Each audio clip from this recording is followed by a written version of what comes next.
What happens when you put America's most fearless journalist across from the world's most entitled prince on live television? What happens when years of media training meet decades of royal privilege in a battle that neither side saw coming? Megyn Kelly was about to remind Prince Harry why she built her career destroying powerful men who thought they were untouchable. And Harry was about to learn that American television doesn't bow to anyone, not even royalty. The View's production team was practically vibrating with excitement over their Tuesday booking. This wasn't just any guest appearance. This was television dynamite. Megyn Kelly and Prince Harry on the same panel, discussing media responsibility, privacy rights, and public accountability. Two massive personalities, both known for their strong opinions, both comfortable in front of cameras. The kind of booking that wins awards and breaks the internet. As both figures settled into their chairs at the iconic Hot Topics table, the atmosphere crackled with anticipation. Megyn wore a sharp crimson blazer that projected authority without apology, her blonde hair styled in the signature look that had made her a household name. At 53, she radiated the confidence of someone who had interviewed presidents, confronted billionaires, and never backed down from a fight. Prince Harry sat across from her in a perfectly tailored navy suit, his posture carrying that distinctive blend of royal training and California casual that had defined his post-monarchy image. At 39, he still projected the charm that had made him the people's prince, but there was something in his demeanor that suggested he wasn't entirely comfortable with this particular setup. Whoopi opened with obvious enthusiasm. She said, "We have two incredible guests today, Megyn Kelly and Prince Harry. This should be a fascinating conversation about media, privacy, and public life."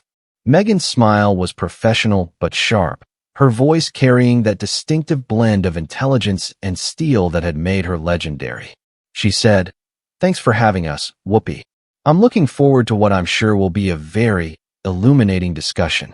Harry's response was more cautious. He said, "Thank you for the invitation. It's important to have these conversations about how media affects real people's lives." For about 10 minutes, the conversation proceeded along predictable lines. They discussed the evolution of journalism, the impact of social media on traditional reporting, and the challenges of maintaining privacy in the digital age. Both guests offered thoughtful responses, and the panel seemed pleased with the substantive discussion. Then Megyn Kelly decided to drop her first bomb.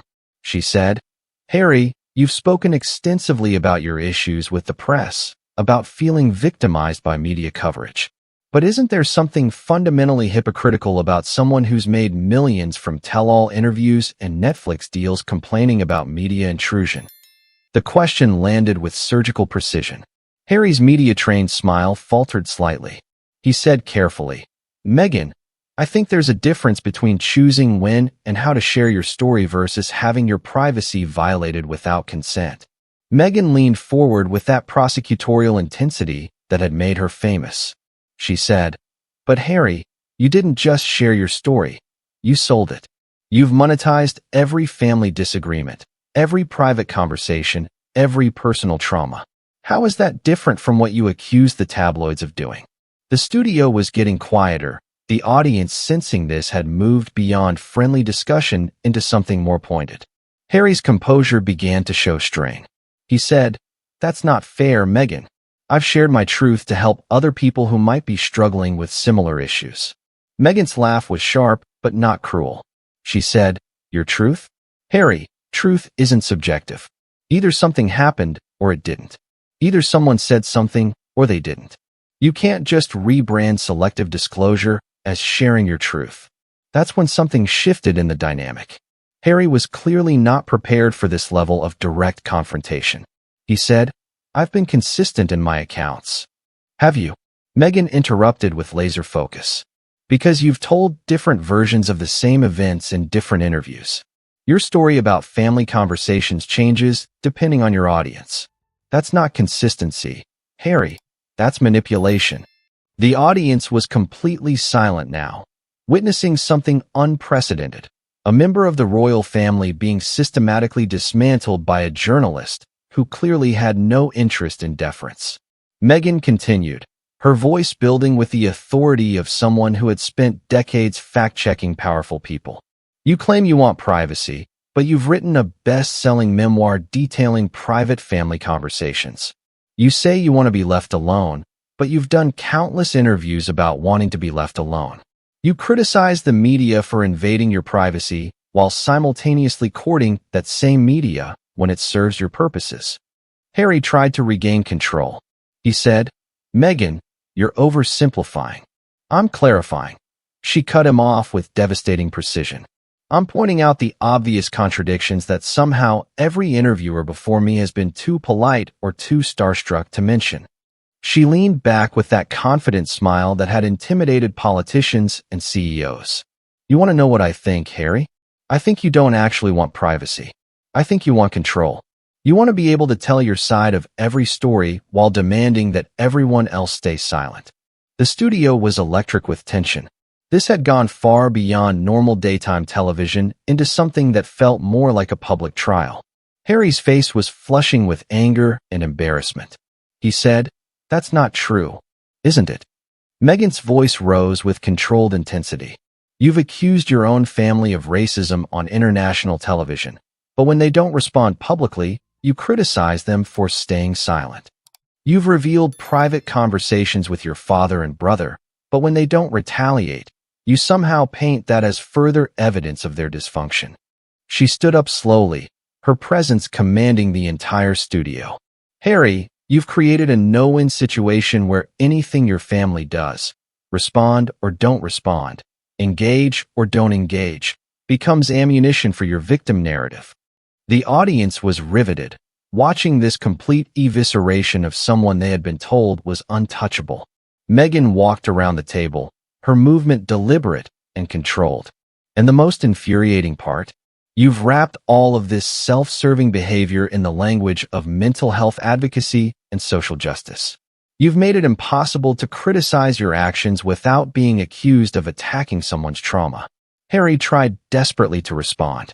He said, "I've never said people can't criticize." "You don't have to say it explicitly," Megyn interrupted with surgical precision.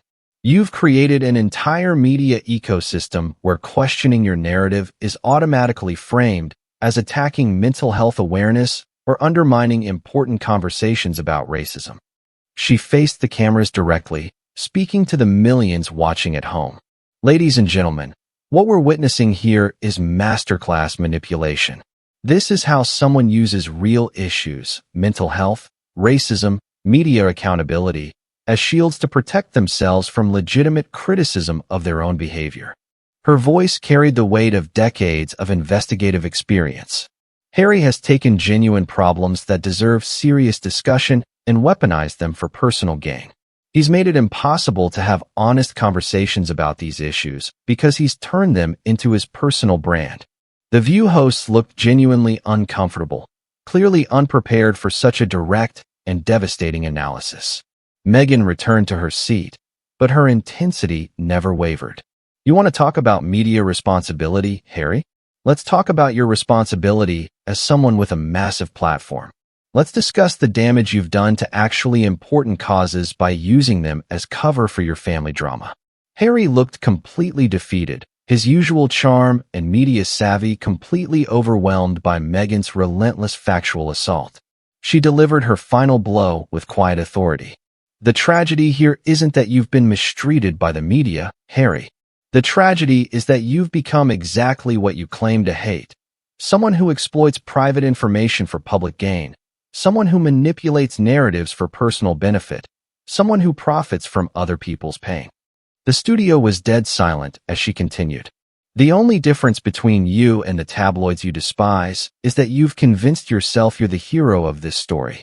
Harry stood up abruptly, clearly unable to continue the conversation. He said, "I don't have to sit here and listen to this."